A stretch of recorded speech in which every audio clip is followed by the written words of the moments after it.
I'd like to tell you a story. I previously mentioned that I believed there was an inextricable link between the mind of a scientist and an artist. Well, there are few people who embody this idea better than the man I'd like to tell you about today. A man born on the ground, but who lived in the clouds. A man who entered into a world of darkness and left it with a spark. This is a story more tragic than any tale Shakespeare ever wrote, but also more beautiful. This is the story of Nikola Tesla, or at least the ethos of his story. And I believe there's no more poetic way to tackle a story than through one of my favorite verses ever written by an artist. Fabric is the final track of boyband Brockhampton's fourth studio album, Iridescence. The song includes captivating verses from Kevin Abstract and Bareface, chilling refrains from Joba and Merlin, and a hauntingly meditative production. But the verse of interest comes from Dom McLennan. In the verse, Dom himself uses the story of Tesla to investigate his own thoughts and self-reflections, an act I find to be quite fitting, as the two are both great dreamers. But before I spoil Dom's verse with my thoughts and personal projections, let me let the man speak for himself. Or at least, let me say his words. I don't speak like I used to. I'm thinking of a way to change the world that I move through. I feel like Nikola, what I invent is what I'm true to. I feel for Nikola with these ideas that I grew through.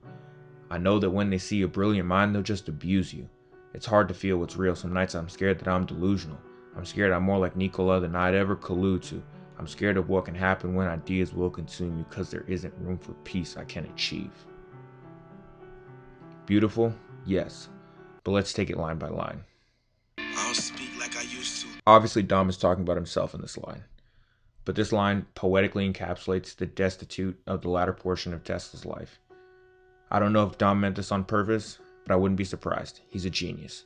But back to Tesla. Along with being the champion of alternating current, the form of electricity that enables our modern society, Tesla holds around 300 patents to his name. He was a prolific engineer, inventor, and scientist whose ideas were already revolutionizing the world during his life, and yet he died poor and in obscurity. Why? I believe it is because Tesla was a true artist, a true scientist, an explorer of the mind and of the world. This is what I believe humanity is at its best. Tesla is arguably the greatest among us, the greatest to ever live. But genius is like a lamb, fragile and innocent. The forces of wit and ruthlessness easily devour geniuses. In the case of Tesla, that force was Edison, a businessman first and scientist second. Throughout their careers, Edison constantly attacked Tesla's ideas and plans in order to secure more wealth and profit for himself. Tesla stood no chance against a man with the killer instinct to rise to the top of industry. In the pursuit of nothing but dreams, Tesla lost it all, and it clearly broke him. His life ended in a whimper. The most carnivorous sides of humanity had devoured him. And for a dreamer, I'm not sure there's anything worse than realizing the world does not want to hear your ideas.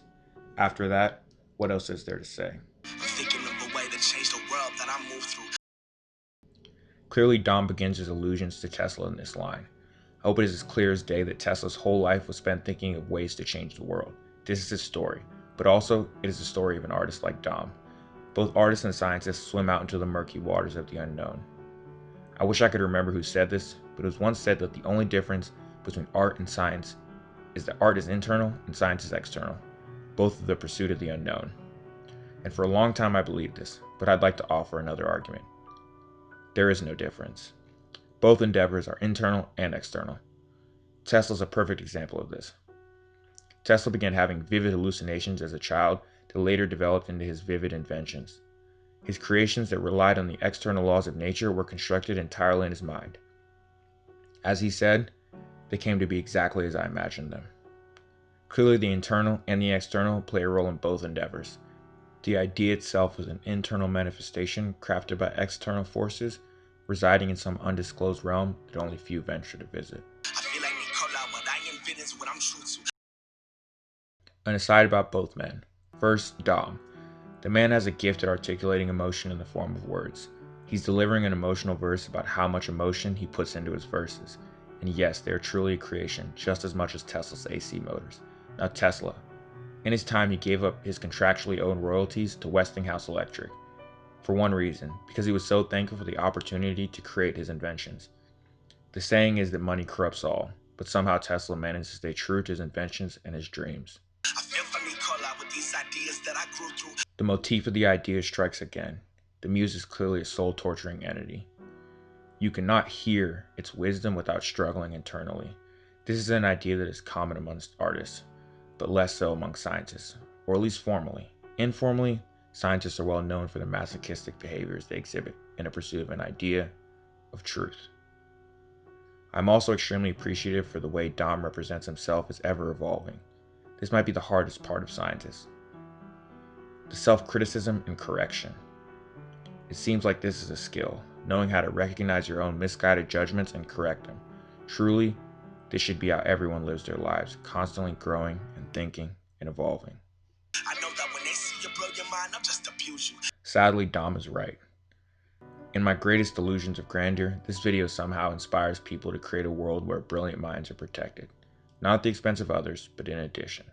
Seems unlikely for these hairless apes, but I can dream.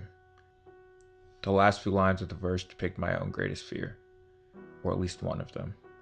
I'm aware that I made this video not only to tell the story of Tesla, but to work through my own fears that have and will underlie my career as a scientist. It'd be disingenuous of me not to point this out. I don't have the answers to the questions Dom brings up. These words run through my head often. This is the demon of the dreamer. It's hard to feel what's real. Some nights I'm scared that I'm delusional. I'm scared I'm more like Nikola than I'd ever collude to. I'm scared of what can happen when ideas will consume you, because there isn't room for peace I can achieve.